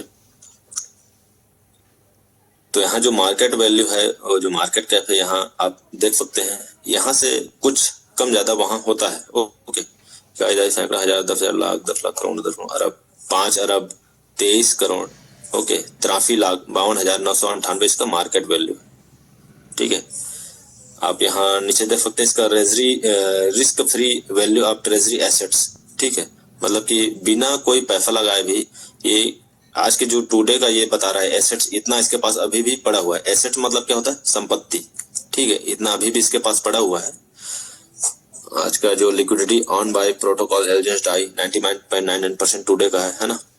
ये देख सकते हैं नीचे रनवे जो है, इसके पास ये रनवे अवेलेबल है, जिसके माध्यम से हमको ये बताता है कि अगर आज के बाद कोई व्यक्ति यहाँ पैसा नहीं लगाता है, ठीक है, तो भी हमको ये 282 दिन तक दे सकता है। 282 हम कर देते हैं डिवाइडेड 30, तो कितना महीना होता है एक बार देखते हैं।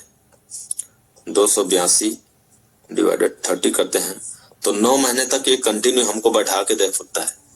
तो आपको बिल्कुल भी यहाँ डरने का नहीं है, घबराने का नहीं है कि रेट क्यों डाउन हुआ है, बल्कि आपको ये अपॉर्चुनिटी दे रहा है कि कम रेट मिला है और ज्यादा से ज्यादा टोकन जनरेट करने का। तो जितना ज्यादा आपके पास टोकन जनरेट होगा उतने ज्यादा ये आपको परसेंटेज देगा। और 0.2 से 0.4% ये दे रहा है।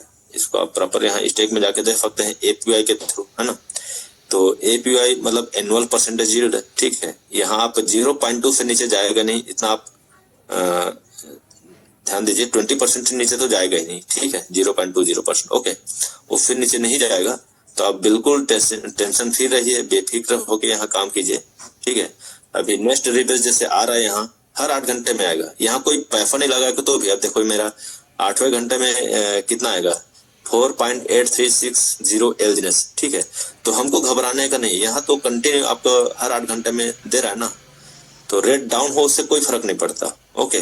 जैसे अभी 7 घंटा 15 मिनट में नेक्स्ट रिवर्स मेरा आ रहा है, ठीक है।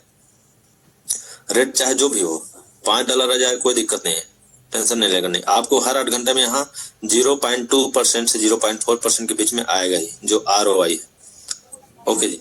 तो इस तरीके से डेफी प्रोटोकॉल यहाँ बनाया गया है, ठीक है। यहाँ क्या है, स्मार्ट कॉन्ट्रैक्ट काम करते हैं, कोई व्यक्ति काम नहीं करता है, ठीक है। स्मार्ट कॉन्ट्रैक्ट थ्रू ये सब चलता है, ओके। जैसे आप यहाँ ये होम में आएंगे तो इसका फाइनेंशियल जो है ना, Web3 इंटीग्रेटेड फाइनेंशियल इकोसिस्टम, ठीक है, जो ब्लॉकचेन पे चलता है। ये जो आपको ब्लॉकचेन में जो पढ़ के बताया था, है ना, प्राइवेसी एनोनिमस पेमेंट इकोसिस्टम जो है ना, तो सेम वही है जो वहाँ ब्लॉकचेन में जो पढ़ा था, ठीक है। तो यहाँ पूरा आप डाटा देख सकते हैं, कितना कितना % आना है, ठीक है। इनकम रेंज इन 0.4% एवरी 8 आवर्स करके लिखा हुआ है, ठीक है। तो इस तरीके से पूरा इसका जो एल्गोरिदम जो बना हुआ है, पूरा डाटा यहीं पे है, ठीक है।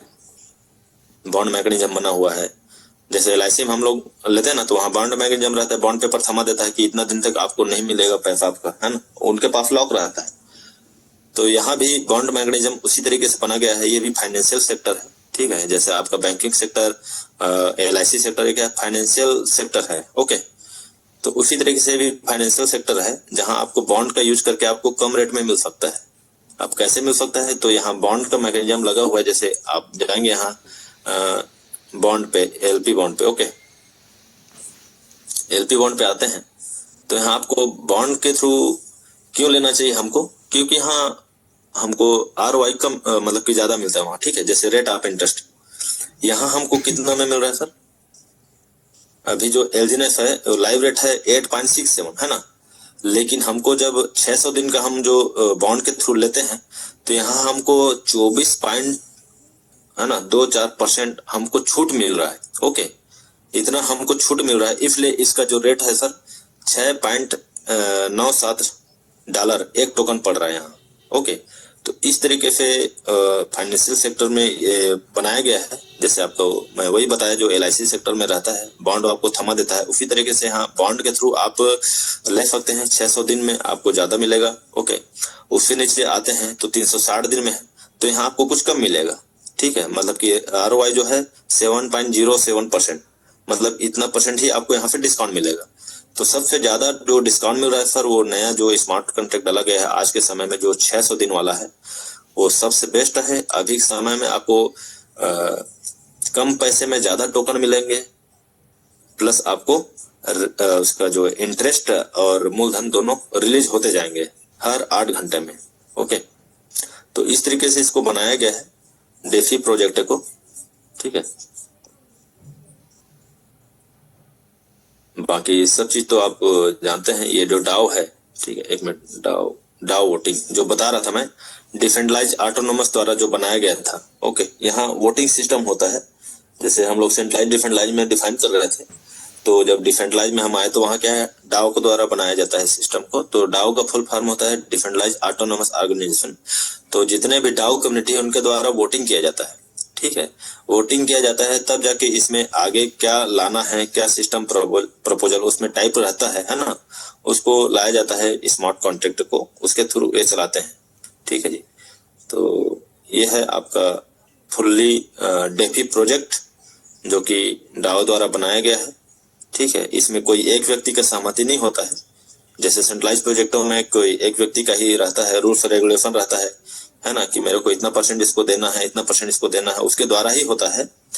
बट यहाँ पूरा डाओ का जो कम्युनिटी है उसके द्वारा डिफाइन किया जाता है, ठीक है।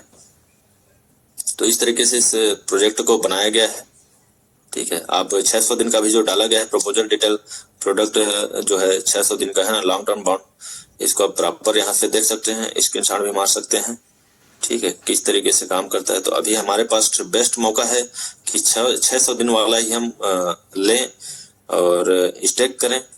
ओके, क्योंकि यहाँ हमको रेट ऑफ इंटरेस्ट बहुत ज्यादा मिल रहा है। ओके, यहाँ देख सकते हैं बॉन्ड में एक मिनट लॉन्ग टर्म बॉन्ड में 24% हमको यहाँ से छूट मिल रहा है सर। ठीक है, मतलब 24 मतलब मोटा मोटा 25% आपको छूट मिल रहा है। अब कहा जाए तो 100 रुपए का सामान आपको 75 रुपए मिल रहा है।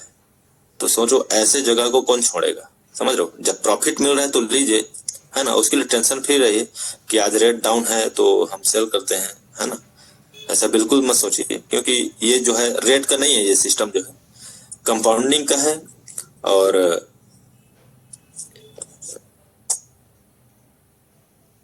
ठीक है, कंपाउंडिंग का है, चक्रवृद्धि ब्याज का है। ठीक है, यहाँ रेट से कोई लेना देना है नहीं। आपका हर 8 घंटे में जो आ रहा है ये कंटिन्यू आएगा। ठीक है, जितना आपका टोकन रहेगा उसका हिसाब से आपको कंटिन्यू आएगा। ठीक है, तो यहाँ बेफिक्र होके आप अपना काम कीजिए। ठीक है, बाकी ये रहा मेरा आज का डिसेंट्रलाइज्ड फाइनेंस के बारे में बताना। और इसमें कोई गलती भूल चूक हुई हो तो छोटा भाई समझ के माफ कर दीजिएगा, है ना। बाकी अपना जो को होस्ट है उनको मैं देना चाहूंगा। और आप सभी को बहुत बहुत धन्यवाद जिन्होंने मुझे इतनी बेसब्री से सुना, है ना। बिल्कुल, कोर्ट पे हमारे सर आ सकते हैं। Thank you so much sir. मेरी वॉइस आ रही है? जी जी जी। चलिए, बहुत बढ़िया आपने ट्रेनिंग लिया सुरेश पैकरा सर, और सैल्यूट है आपको की बाजी लगाते हैं तो उसके लिए तो सबसे पहले आपको सैल्यूट है। और आज लोगों को क्रिप्टो इंडस्ट्री के बारे में सिखा रहे हैं। ब्लॉकचेन के थ्रू हर चीजों को आपने दिखाया। क्लियर है, बर्निंग मैकेनिज्म हो गया, लिक्विडिटी लॉकिंग हो गया, सप्लाई को लेकर के हो गया, मार्केट कैप को लेकर के हो गया, इतनी सारी चीजें आपने बताया, ऑनरशिप को लेकर के हो गया है। तो सारी चीजें आपने ब्लॉकचेन में सेंट्रलाइज्ड और डिसेंट्रलाइज्ड को कैसे आइडेंटिफाई करे, बहुत बेहतरीन तरीके से आज आपने सिखाया है। तो हम आपके बहुत ग्रेटफुल हैं आपके लिए और थैंक यू बोलते हैं। और सर के लिए एक बार जोरदार तालियां होनी चाहिए दोस्तों, जहां पर भी हैं आप। ठीक है, सर के लिए एक बार जोरदार तालियां बजाए। और इसी प्रकार आप लोग भी जी, सुरेश सर कुछ बोल रहे थे? थैंक यू सर जी, इसी प्रकार से आप लोग भी देखिए, नॉलेज लीजिए, ट्रेनिंग लीजिए, रोज 1 घंटा लर्निंग के लिए अलग से निकालिए। या यहाँ पर तो आप जो बैठते हैं, जब सुबह हमारी ट्रेनिंग चालू होती है तो पूरा फोकस यहाँ पर रखें। ये रिकॉर्डिंग सेंट्रलाइज और डिसेंट्रलाइज को कैसे आइडेंटिफाई करें, ये भी आपको आज हमारे YouTube channel grow together education system, जो यूट्यूब चैनल है ग्रो टुगेदर एजुकेशन सिस्टम, उसमें आपको मिल जाएगा। वहां जाइए, देखिए, पढ़िए, नोट्स बनाइए और ग्रो करिए। क्लियर है। अब रेट डाउन वाला जो डर था वो तो मन से खत्म ही हो गया होगा आपको, क्योंकि रेट डाउन जो है वो बाय नेचुरली होता है। क्लियर है कि कोई ऑनर यहाँ पर नहीं कर रहा है, कोई मालिक यहाँ पर नहीं कर रहा है। और वो तो बिटकॉइन का भी होता है, वो तो एथेरियम का भी होता है। और अभी समझिए कि मेरा जो अनुमान है, ठीक है, मेरा जो प्रेडिक्शन है, हो सकता है मैं गलत भी हो सकता हूँ, कि रेट डाउन जो हुआ है, क्लियर है, उसका सबसे बड़ा रीजन मेरे को लगता है कि बिटकॉइन का रेट का डाउन होना। क्योंकि बिटकॉइन का रेट जब डाउन हुआ, ठीक है, $1,00,000 था और वो लगभग $80,000 पे आया। क्लियर है। तो $80,000 पे जब वो आया तो पूरी दुनिया में देखो बड़े बड़े क्रिप्टो के इन्वेस्टर लोगों ने पैसा लगाया हुआ है। एलजीएनएस में भी लगाया हुआ है, ऐसा नहीं है। यहाँ तक अनुबी फाउंडेशन जैसे बड़ी फाउंडेशन ने भी इसमें पैसा लगाया हुआ है। क्लियर है। तो अब आप समझिए कि जब अगर $80 मतलब 1,25,00,000 1,10,00,000 रुपए की चीज आपको 80 लाख रुपए मिलेगी, या कोई ऐसा जमीन है जिसका भाव 1 करोड़ रुपए था और आप खरीदना चाह रहे थे, लेकिन अब उसका रेट 80 लाख रुपए हो गया है, तो आप खरीदेंगे कि नहीं खरीदेंगे? तो डेफिनेटली खरीदेंगे। तो इसलिए पूरी दुनिया ने बिटकॉइन को भर भर के खरीदा है। और बहुत सारे लोग, मेरे को ऐसा लगता है कि जो एलजीएनएस से भी पैसा निकाल के बिटकॉइन खरीदे होंगे, जो बड़े बड़े इन्वेस्टर है जिन्होंने 50 करोड़ 40 करोड़ 30 करोड़ 3 करोड़ 4 करोड़, ऐसे वाले इन्वेस्टर्स की बात कर रहा हूँ जो बिग इन्वेस्टर्स हैं, ठीक है, वो लोगों ने खरीदा होगा। या 50 लाख 60 लाख 70 लाख, ये भी बिग इन्वेस्टर्स में आते हैं, और उससे भी बड़े, ये लोगों ने डेफिनेटली यहाँ से पैसा निकाल करके बिटकॉइन खरीदा होगा, मुझको ऐसा लगता है। और अभी देखिए बिटकॉइन का जो रेट है वो $95,000 के ऊपर चला गया है फिर से। तो ये इस बात का प्रमाण है। तो एक रीजन ये भी हो सकता है डेफिनेटली, क्लियर है, कि बहुत सारे लोगों ने बाय किया। बाकी सेलर्स भी बहुत बड़ी मात्रा में है हमारे पास, क्लियर है, बहुत सारी लिक्विडिटी लॉक है। तो ऐसा कभी नहीं हो सकता कि इसका रेट बहुत ज्यादा डाउन हो जाए, ठीक है। और वैसे भी हम कंपाउंडिंग के क्या बोलते हैं प्रोजेक्ट में है, जिसमें अगर रेट अगर $1 भी हो जाए तो हमने $1 में भी कैलकुलेट करके देखा है कि अगर ये 2 साल 3 साल तक हम अपने फंड को रखते हैं तो हमारा डबल ट्रिबल हमारा हो ही जाता है फंड, क्लियर है। तो बहुत बढ़िया सुरेश पेकरा सर, ठीक है, जो आपने इतने अच्छे से सारी चीजों को बताया, क्लियर है। जी thank wish you all the best for today. अगर मैं चाहता हूँ रमेश सर अगर आप कुछ बातें रखना चाहेंगे तो मैं रमेश सर को जरूर इनवाइट करूंगा एट द एंड। तो सो रमेश पटेल सर को होस्ट है। Yes sir, yes sir. हाँ जी सर, तो please welcome Ramesh Patel sir. Sir के लिए एक बार तालियां होनी चाहिए। साथियों नमस्कार। मैं सारी नमस्कार सर। ट्रेनिंग को मैं सुन रहा, मुझे लग रहा था कि ट्रेनिंग को हर व्यक्ति को कम से कम फिर से 5 बार देखने की आवश्यकता है, क्योंकि टेक्निकल चीज है और हर एक व्यक्ति को एक बार में शायद समझ ना आए, और ये सारी चीजें हर एक व्यक्ति को बताने आना चाहिए। कितने लोग इस बात से सहमत हैं कि ये ट्रेनिंग आज का बहुत शानदार था, बहुत फैंटास्टिक था। और ऐसी थैंक यू। ट्रेनिंग हमारे टीम में लीडर्स हैं, ये बहुत गर्व की बात है, ये बहुत खुशी की बात है। और मैं चाहता हूं कि हर एक व्यक्ति जो इस प्रकार के इंफॉर्मेशन रखता है वो हमारे जूम पैनल में, हमारे ग्रो टुगेदर टीम में उन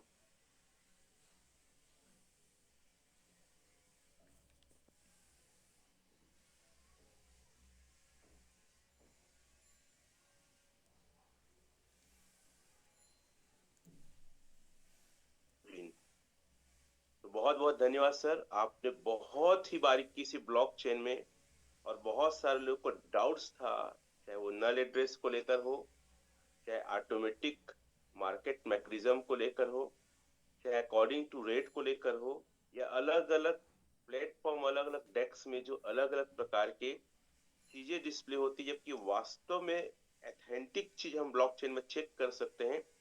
सारी चीजों को आपने डेस्क से ब्लॉकचेन से डिफाइन किया, वंडरफुल। और मुझे थैंक यू खुद सर। लगता है, बहुत बधाई हो सर।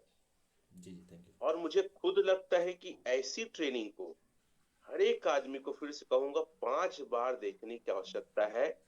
और अकेले में देखिए, एकाग्रचित होकर देखिए, और पूरा पेन डायरी में नोट करके खुद से प्रैक्टिस करें। और मैं ये कह सकता हूं कि ऐसे ट्रेनर, ऐसे अनुभवी लोग अगर ग्रो टुगेदर टीम में है तो इस टीम को वर्ल्ड लेवल में लीड करने से कोई नहीं रोक सकता, क्योंकि हमारा टारगेट है इस साल तक 100 डाव लाना, 2026 में 1000 डाव और 100 वीसी। और मैं जानता हूं कि ये टारगेट जरूर पूरा होगा, क्योंकि हम एक मिशन में हैं, एक विजन के साथ हैं। और कभी भी रेट को लेकर पैनिक ना हो कि रेट कम हो रहा है, क्योंकि ये प्रोजेक्ट रेट का नहीं है, ये प्रोजेक्ट एपीआई का नहीं है, ये प्रोजेक्ट है ऑटो कंपाउंडिंग का। दूसरी बात है कि ओवरऑल क्रिप्टो मार्केट क्रैश है या डाउन है, उसका असर एलजीएनएस में भी है, क्योंकि वर्ल्ड लेवल का प्रोजेक्ट है, कई सारे जो इन्वेस्टर है या लीडर्स है वो अलग अलग फॉर्म में अपना एसेट्स को बना रहे हैं, और जानते हैं क्रिप्टो मार्केट डाउन है, तो यहाँ से यूएसडीटी या डाई बना के वो अलग प्रकार के क्रिप्टो भी बाय कर रहे होंगे। वैसे में मैं पूरा ट्रैक रिकॉर्ड पिछले साल का भी देखता हूँ, तो सेम टाइम में एलजीएनएस का रेट ऑल टाइम लो गया था। और इस महीने में नवंबर दिसंबर में बहुत सारे अलग अलग रीजन होते हैं, जिसको शशि शेखर शर्मा सर ने बहुत अच्छे से डिफाइन किया था। उसमें से कुछ चीजें हैं जो आपको खुद समझनी पड़ेगी। एक तो मार्केट डाउन है, दूसरा वर्ल्ड लेवल पे क्रिश्चियन कम्युनिटी बहुत बड़ी है जो सेलिब्रेट करती है इस फेस्टिवल को और पहले से प्रिपरेशन करते हैं, तीसरा हॉलीडे का समय होता है। तो ऐसे बहुत सारे रीजन हैं जिसकी वजह से इस महीने में डाउन जाता है। और हमारा अगला जो प्रोजेक्ट है, अनुबी आ रहा है, ए आ रहा है, इसमें डेफिनेटली एलजीएनएस का रेट हाई जाएगा। इसलिए मैं सबसे रिक्वेस्ट करूंगा प्रॉफिट बुक करें, अपने एलजीएनएस को ना बेचे। आपके हर महीने, जैसे कोई व्यक्ति 100 टोकन लिया है, महीने का 120 टोकन होता है, तो उस 20 प्रॉफिट को सेल करें और प्रॉफिट बुक करें। आपका मूल जो एलजीएनएस है, मूल जो आपका अमाउंट से आपको एलजीएनएस मिला है, उसको छेड़छाड़ नहीं करना। अगर आप ज्यादा और फायदा लेना चाहते हैं, ज्यादा और बेनिफिट लेना चाहते हैं, तो आप चाहते हैं जो कंपाउंडिंग हुआ उसको लॉन्ग टाइम तक कंपाउंडिंग में छोड़िए। रेट अगर कभी भी डाउन होता है तो पैसे बनाने का, मनी मेकिंग का माइंडसेट होना चाहिए। और माइंडसेट क्या होगा कि रेट डाउन हो रहा है तो आप लॉन्ग टाइम तक स्टेक रखें। कंपाउंडिंग को भी आप अगर एकदम जरूरत नहीं है तो मत सेल करें, उसको ऑटो कंपाउंड होने दो, क्योंकि कंपाउंड पे कंपाउंड ऑटो कंपाउंड होता है, हमारा ग्रोथ बहुत ही अल्टीमेट, बहुत ही जबरदस्त होता है। इतना बेहतरीन सेशन के लिए सर आपको फिर से बहुत बहुत धन्यवाद। थैंक और यू फिर सर, से मैं सबसे आग्रह करूंगा, थैंक यू, फिर से मैं आग्रह करूंगा कि जो भी व्यक्ति हमारे ग्रो टुगेदर में अपनी अनुभव को शेयर करना चाहता है, हम बिल्कुल उनका स्वागत करते हैं। चाहे आप किसी भी लेवल में हो, चाहे आप फ्रेशर हो, कोई दिक्कत नहीं। हमें राइट एजुकेशन, राइट क्रिप्टो का जानकारी लोगों को प्रोवाइड कराना है। और इस वीडियो को फिर से कहूंगा, कम से कम 5 बार देखिए और नोट डाउन करिए और उसको प्रैक्टिस करिए, ताकि ये चीजें लोगों को आप खुद बताने लायक बन सके। इन्हीं आशाओं के साथ मस्त रहिए, स्वस्थ रहिए, प्रॉफिट बुक करिए और नो टेंशन, क्योंकि एलजीएनएस is the best. Lead the world long time project, never ending project. जब तक बिटकॉइन, जब तक एथेरियम, जब तक ब्लॉकचेन रहेगा, जब तक दुनिया में क्रिप्टो का नाम रहेगा, तब तक एलजीएनएस, ओरिजिन, ए और अनुवी का नाम रहेगा और चलते रहेगा। ऑल द बेस्ट, जय हिंद।